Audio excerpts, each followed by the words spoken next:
Welcome to Burlap Teachers. Enjoy the video.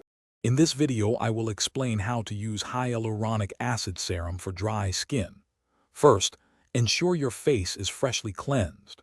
Then, apply your hyaluronic acid serum to skin that is still slightly damp.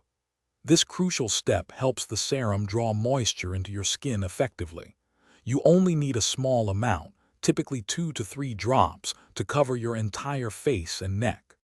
Once applied, gently pat the serum into your skin, covering your face and neck evenly. Give it a moment or two to fully absorb. The next vital step is to immediately follow with a good moisturizer. This creates a protective barrier, locking in the hydration from the hyaluronic acid and preventing moisture loss, which is especially important for dry skin.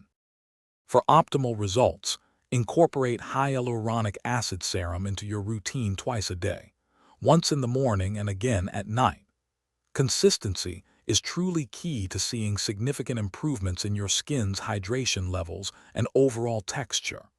You might also consider a hydrating facial mist to re-dampen your skin before reapplication or throughout the day. To further enhance your results, pair your hyaluronic acid serum with a gentle, hydrating cleanser and a rich, emollient moisturizer. Remember that internal hydration is also important, so drink plenty of water throughout the day. Finally, always protect your skin from environmental damage by applying a broad-spectrum SPF of at least 30 every morning. Thanks for watching. Consider subscribing if this video helped you.